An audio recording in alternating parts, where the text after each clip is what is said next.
Are you sitting in a space where you are struggling with anxiety? Do you feel like a prisoner to the cycles of depression? Do you feel stuck in your own life and feel frustrated and lost, but yet you know there is so much more on the other side of this mental breakdown? I want to hold your hand through this therapeutic life healing journey.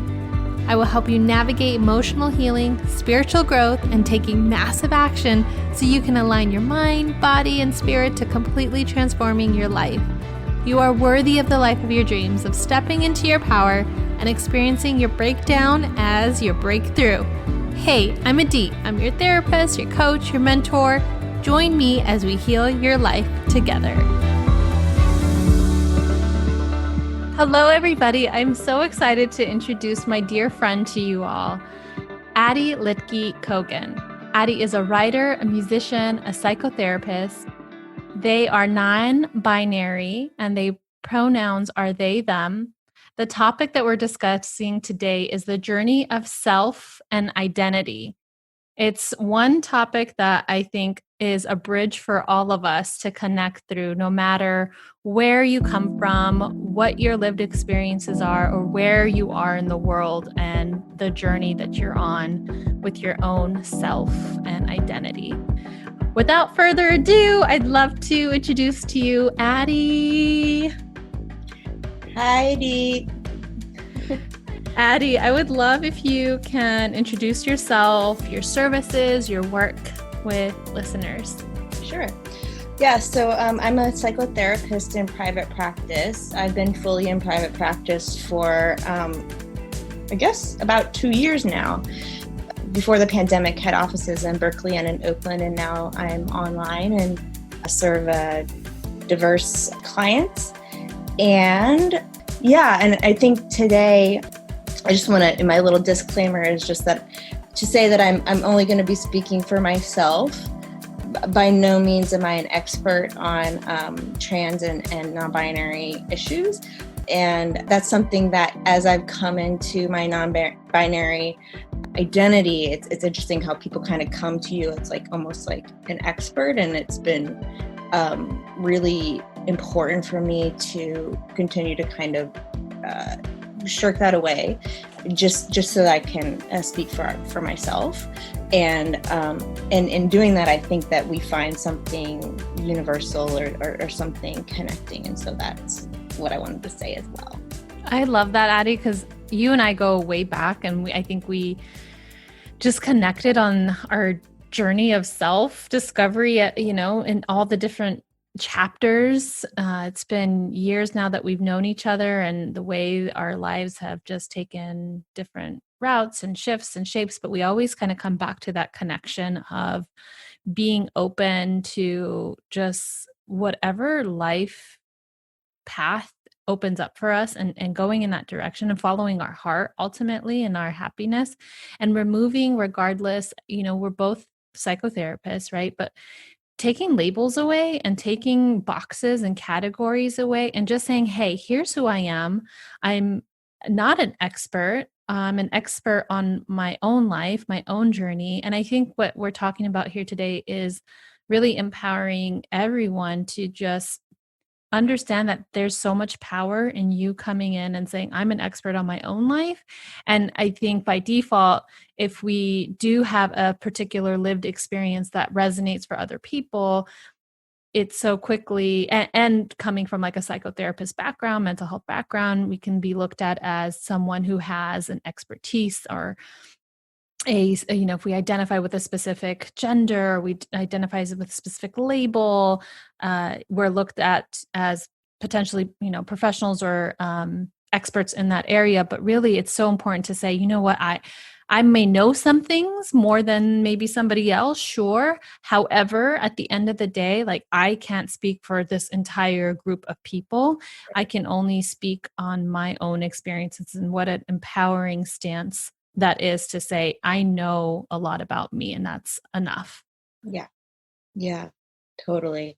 I've found that trial by error by every time I begin to kind of put myself in place of expert, whether it's thrust upon me or I kind of step into it, I regret it. So this is from trial and error. Yeah. Yeah. No, totally. I completely get it. Speaking of that, I'd love if you can share your journey through your own self discovery thus far regarding identity. Mhm. Yeah. When you ask this, it's like, oh man, this is so long. This is forever since I can remember. Now that there is a label ish for myself in regards to gender, it's like all these stories pop up from earlier and earlier and earlier, and it's like, oh wow, it's amazing how we start to remember things about our lives when new things come into consciousness. But I actually wanted to, just because it's you and we both have this love for Persian mystic poets, I wanted to read this poem to kind of center my journey, if that's okay. Absolutely. Yeah. Rumi. I was just going to say, is it Rumi? Yes. You knew it. Okay. So, the root of yourself. Don't go away, come near. Don't be faithless, be faithful. Find the antidote in the venom. Come to the root of yourself, molded of clay, yet kneaded from the substance of certainty, a guard at the treasury of holy light. Come, return to the root of yourself. Once you get a hold of selflessness, you'll be dragged from your ego and freed from many traps. Come, return to the root of yourself. You are born from the children of God's creation, but you have fixed your sight too low. How can you be happy? Come return to the root of yourself. Although you are a talisman protecting a treasure, you are also the mine. Open your hidden eyes and come to the root of yourself. You were born from a ray of God's majesty and have the blessings of a good star. Why suffer at the hands of things that don't exist? Come return to the root of yourself. You are a ruby embedded in granite. How long will you pretend it isn't true? We can see it in your eyes. Come to the root of yourself. You came here from the presence of that fine friend, a little drunk, but gentle, stealing our hearts, with that look so full of fire. So come return to the root of yourself. Our master and host has put the eternal cup before you. Glory be to God. What a rare wine. So come to the root of yourself. Always Rumi. Always Rumi. Yeah, and the reason that poem has been with me for a long time. But when I started Jungian analysis about a couple of years ago, the first dream that I brought to my analyst was where I'm with a group of friends, and a green root begins to grow out of the top of my head, and somebody sees it and begins to laugh at me, and I quickly kind of pull it out and like rub it to go away, and there's like a little drop of blood. And when I brought this to my analyst, I was like, well, this is a weird dream. And she said, oh, I wonder what this is saying about your gender. And I was like kind of stunned, because I was like, well, what about my gender? Like, I was still using she, her pronouns. And, I was like, yeah, I guess I'm a woman. I feel like a they, them, but I'll just use she, her. And I think that this dream was really the start of, no, there's more. There's more here. This journey isn't over. You have not fully embodied yourself. And then a couple months ago, I had another dream where a root is growing out of like my mustache. I don't have a full mustache yet, but like a mustache, and I pull on it, and it just like keeps pulling. And to me, that's kind of like that this goes just so deep, that this journey with gender. And so that's kind of why I wanted to read that poem. I love that, because there's so much that, again, your identity, your self-discovery is it could get so cloudy with the world around you and what people tell you should or shouldn't identify with. And even in regards to gender and what she, he, they, them, it's so easy for us to go with what others want for us and make it easier for them.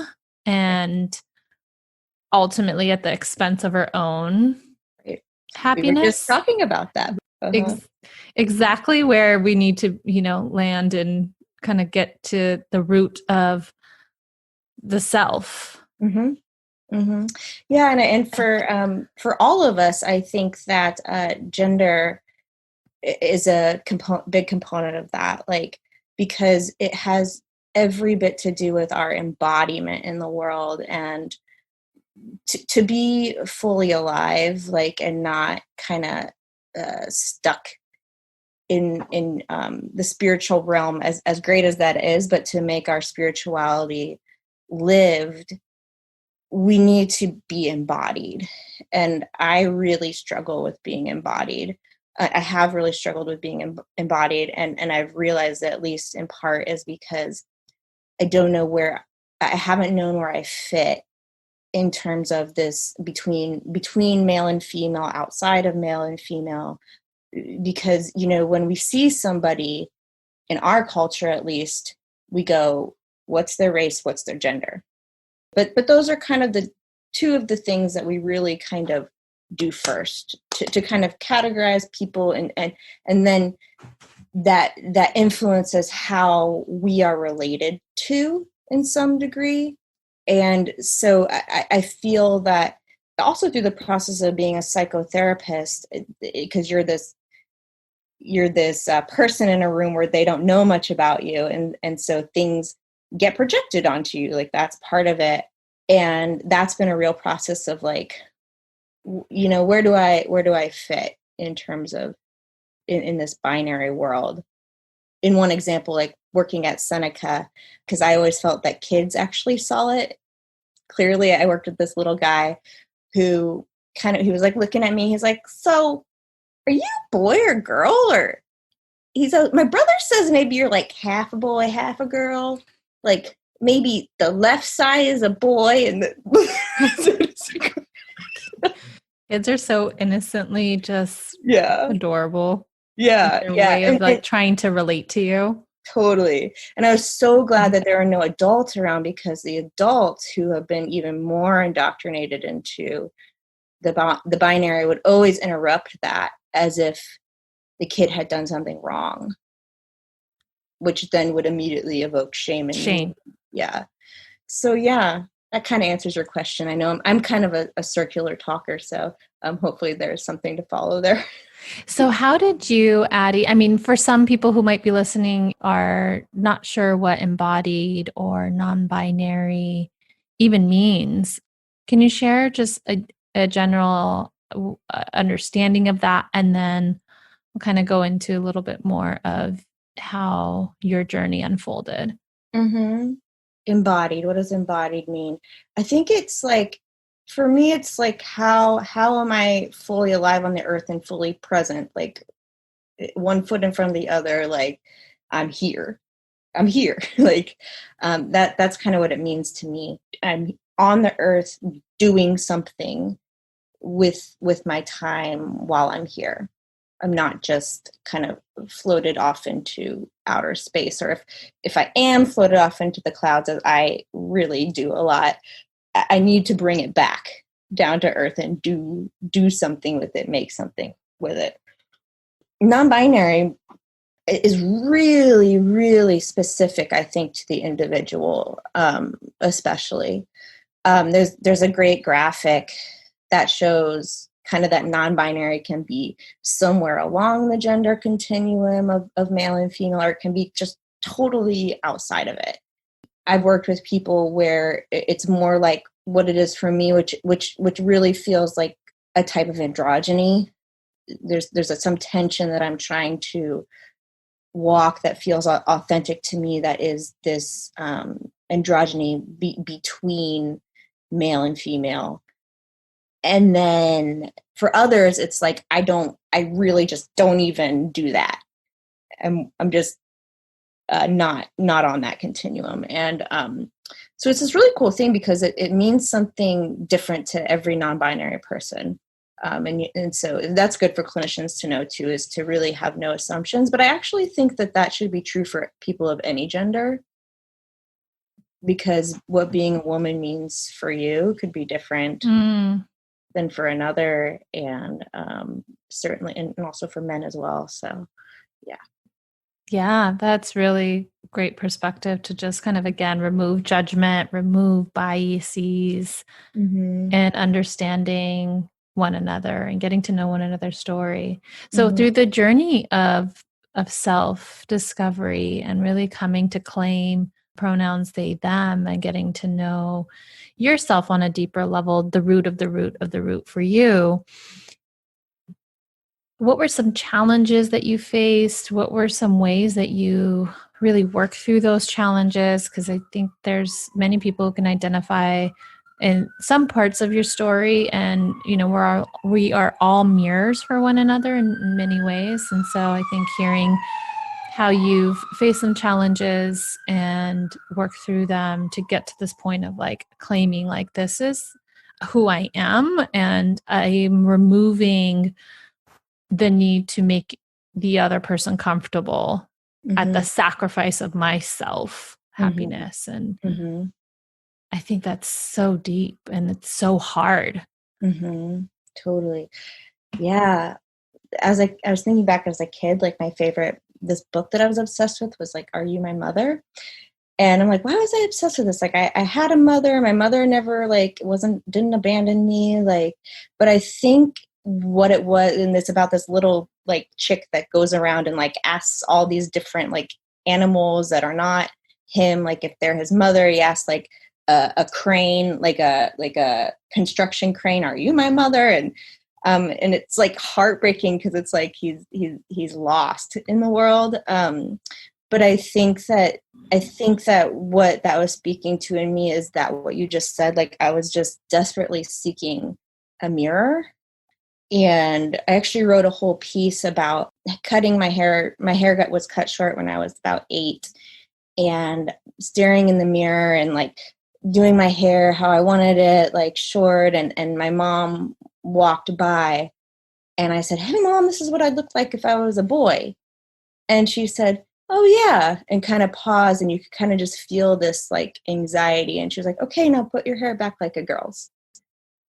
And after that, I actually had this whole time from like the age of 8 to 14 as an Elvis impersonator. And I think that that was a safe way for me to kind of be more of myself. It was clear to me that like just being, I didn't have a word for non-binary then, but so boy was the closest I could get. Like that wasn't okay. But if you could make people laugh, if you could entertain them with this, then it would be okay. Up until puberty hit, and then that was not okay anymore. So that's kind of my journey as a child with that, and some of the challenges. And it's taken me a really long time to actually learn that there was something very sad about my Elvis impersonating. I was hiding, and it was actually more of a detour to being myself. And that's kind of a lot of how I think of this. And probably everybody has this to some degree, but like that there's these detours, like, "Are you my mother?" Meaning like, who am I? Okay, not that. Like, okay, not that. And I think some of the most painful challenges have been in my relationships, my intimate relationships with women, unfortunately, where I think without kind of knowing who I am and kind of claiming that there's something that has gotten messy or something like that. Also, as many women have their own woundings with masculinity and various things that I've had a lot of relationships that I've come to see now my lack of claiming myself and my gender, I think, cause a lot of problems that might not even been seen like on the surface of what was going on. But it's just really hard to be in a relationship when you're not fully claiming yourself.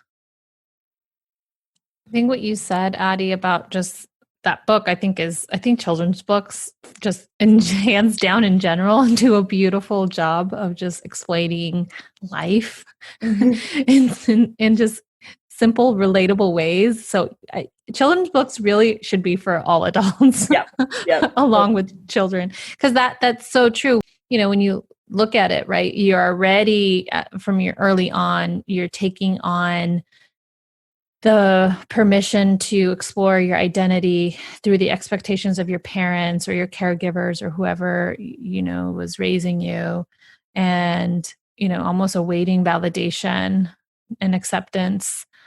And, when something's not quite for you and you're still kind of searching and you're going through childhood, then you go through the different developments of your life, puberty, adolescence, and then early adulthood, and then adults, and then where you just continue to go on that journey of looking for what reflects back who you are. And really, that poem, just circling back to the root, to the root of who you are. You take pieces of just different things that at the end of it really are for you, and you reject other people's expectations of how you should live your life or who you are. And I think that almost is like a conscious effort always, because we're constantly being, even like you mentioned, like your friendships, relationships, or in relationship with other women, and then how that kind of got folded in. And so all the different ways that we are operating in relationships with other people, and then how we at times can take on what that other person thinks of us, or how we think they think we should think.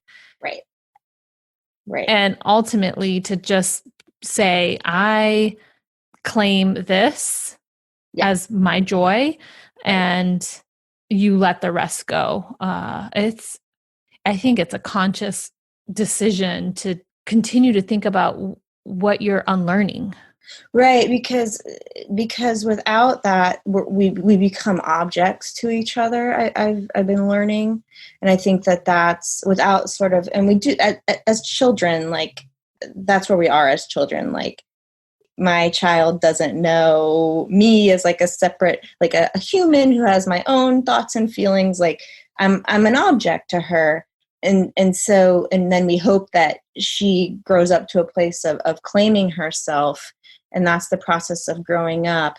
But when I haven't known who I am on this very essential level of gender and haven't had a place to put it, or I haven't claimed it, it's put the women that I've been with in the position of object more than is healthy in terms of how I'm trying to find myself through their reflection. And so, looking for that type of validation, seeking, it puts a lot of pressure on a relationship and ends up tearing it apart, I think. So that's a good segue into asking Addie, what from your experiences have been some safe ways to navigate and explore yourself, your identity, your gender, and even thinking about just boundaries to protect your peace while you're on your journey to self-discovery and identity. Because you're right, a lot of times, regardless, we're always working out something within ourselves in relationship with friends or intimate partners and parents. And so by default, we're all naturally going to hurt one another in the process of that. And I think it's so important to remember being gentle with yourself, being compassionate with yourself and with one another, because I like to believe in the best in most people. There's some evil people in the world. We know that. Yeah. And so regardless, but even that, right? We're all trying to, again, work something out within ourselves while we're in a relationship with one another. So how do we navigate those things within ourselves that can be safe, and also through a sense of boundaries as we're in relationship with one another? Totally.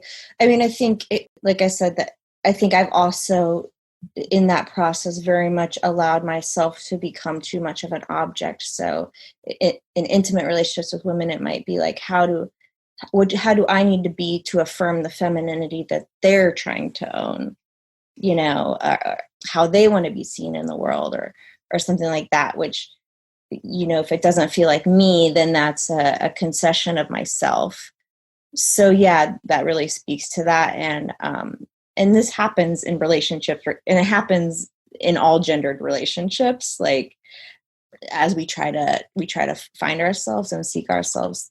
So in terms of safety, again, I don't think we can ever be fully safe, or we need, I like to kind of like, what is safe? Like, if we're in a good relationship of growth, there's going to be discomfort, and we're going to get ourselves into narrow places where it's like, wow, how did we get into this hole? And I think that good relationships know how to dig themselves out of that and know how to get out of narrow places. Meaning, to me, that means we can re-embrace curiosity about one another, a sense of mystery, letting go of any dynamics of dominance and submissiveness, I think are key to getting out of a narrow place. In regards to being non-binary and trans, for me, I think something that I'm looking at in terms of like, I can choose like what feels safe to talk about for me, or comfortable to talk about for me in any specific scenario. So I take a low dose of testosterone, and people just, they want to talk about that. There's a lot of curiosity, genuinely so, because I think that people have curiosity about hormones because they're so interesting. But there's a way that I've kind of been learning that I need to be just a little more protective about that for myself, mostly because what I notice happens is that those discussions actually, I feel like, get us into a narrow place, because I actually feel that testosterone and its effect on me, which is individual to me because people have different interactions with it, is actually like the least interesting part of my transition journey or my gender journey. And it begins to feel like a little bit like my insides feel too exposed, and I'm being picked apart or excavated or something like that. So that's something for me. And I think different trans people feel differently about that. Some people really like to post about those changes, and that's cool too. But yeah. That goes back to really listening to yourself, like really listening and honoring what makes me feel expansive and feel good, and more deepening the root of myself, and what makes me feel restricted and boxed and confined.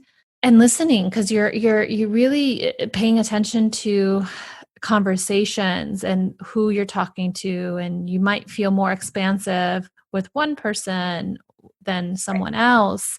Right. So where are those safe spaces that you, right? Like that kind of just even generalizing, like what does safety and boundaries for you look like? And what you're, really ultimately it's personal, it's unique, and it's about really tapping into paying attention to what, again, is feeding you along your journey, and what is almost deterring you or sucking the life out of you, and respecting and honoring that within yourself, and staying true to that, regardless of how it might make another person feel uncomfortable. And you can name that. You can say, I know this might not make you or our relationship feel good. And I would respect that this is honored, because I'm on a personal discovery of what feels expansive and restrictive for me. And this right now feels restrictive, and that's okay.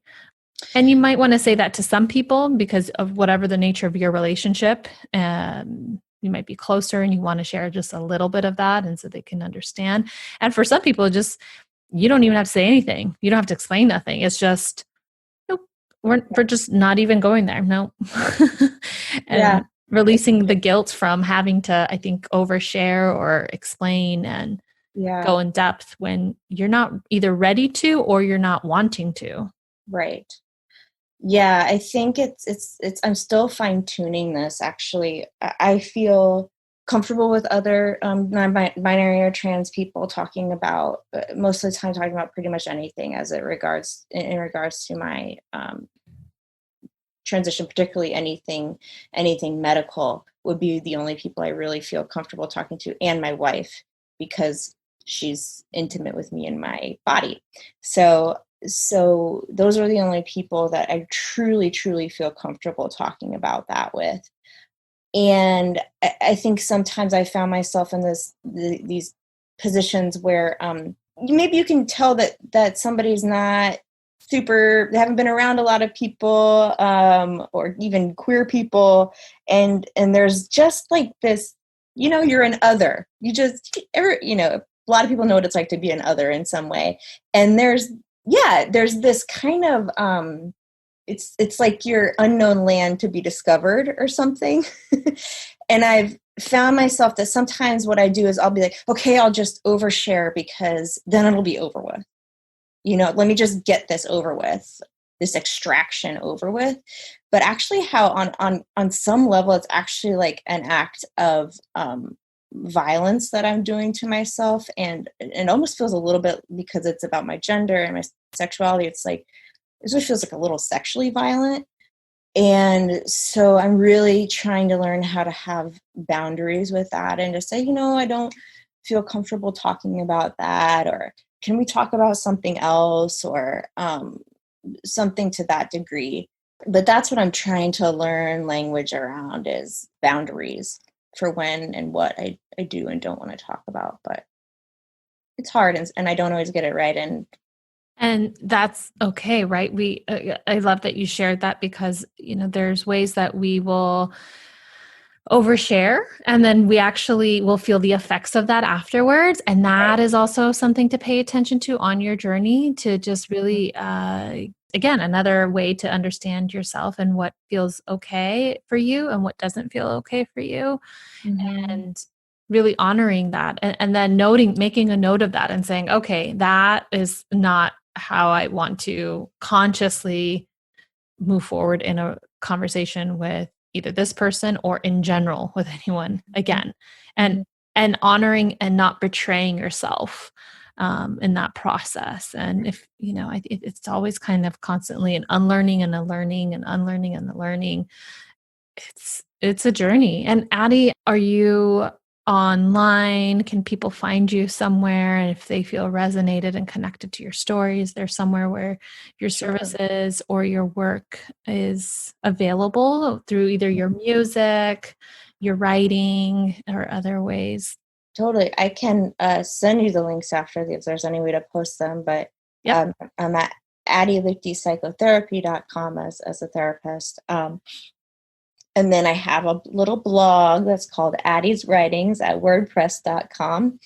And then I have YouTube that has some videos up of some of my songwriting. So Which yeah. you have a beautiful voice. I've Thank you. heard you live and I've watched your videos, and they're so healing. They're so therapeutic. And you write your own material and you play your own musical material too. Mm-hmm, mm-hmm.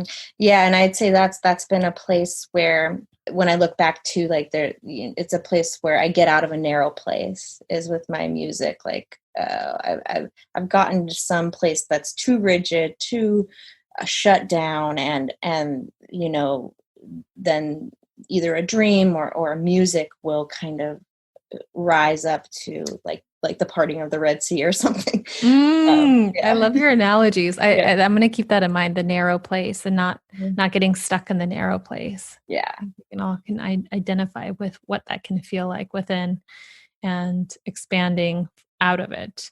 Yeah. Different Yeah. And I means. think that's really, like, it's a very, I think everyone can connect into that, but as a non-binary person, that's really this edge of that I'm trying to walk, to not actually collapse. For me, it would be a collapse into masculinity, only man or only woman. In an embodied way, I'm really trying to kind of live in that space, but have it not be narrow. That makes sense. Yeah. And Addie, is there one thing that's left on your heart that hasn't been said yet that you would want listeners to know? That everyone is on I think everyone is on a gender journey. I just want to say that I don't think it's just me, and I don't think I have like, I'm so unique and so special that everyone is on a gender journey, and they're all unique, and it's all about being embodied and connected to the world and to the earth and to the root of yourself. And we need to support everyone in finding healthy ways to be embodied gendered beings without dominance and submission of the other. So that's what I'd like to say. That's a great way to end such a great topic and an important one for all of us. And thank you so much for being here, Addie. Thank you for your time and your sharingness of yourself. Thanks, Addie. This was great. Thank you all so much for taking the time to listen to this episode. And if you found value in this episode or any of my episodes, I would love if you could just take a moment just going over and hitting subscribe to the podcast and leaving a review. This really helps the show rank and be found and searchable in the podcast industry, and be able to reach more women and being able to really just make healing accessible, empowering, and fun. And I just want to make healing go viral. Like, that's just so important to me, in making it accessible. And I'm not for everybody, but for the women who do find me, I do hear from you that I have an effect and an impact in your life on your healing journey in some small way. And that's all that I care about. So if I can reach you, that subscribe and review goes a long way. So thank you for taking time to do that as well for me. If you have any desire to continue the journey on your healing journey with me, I offer a few services. So let me lay those out real quick for you. I offer one-on-one services, one-on-one therapeutic life coaching services. Send me a DM or an email, and you can go ahead and set up a free 15-minute consultation with me, and we can see if I'm a right match and fit for you. And if we're going to be able to do great work together, then we'll go forward with that. If not, I have referrals, and that's okay too. I'm not for everybody, but I'd love to connect with you if you think that there's something I can help you with. Even having one breakthrough session, I've had clients come back and have one breakthrough session, and it's been transformational for them. So we can map out your healing together. Just go to my website, eiditc.com, EIDITC.com, for more and to schedule and connect with me there. I also offer 2 healing retreats that are coming up in 2021. If all things are safe for travel, we will be heading over to Bali. There's 1 spot left in May, and there's 7 women going, and we're looking for our 8th woman to join us. And in Spain, we're heading over to San Sebastian in October. If that's something that you're searching for and longing for to travel with purpose, then Spain or Bali is your thing. You gotta hit me up and submit an application as the first step, and then I'll reach out to you within 24 hours, and we'll go from there. Go to eiditc.com for more information. Thank you.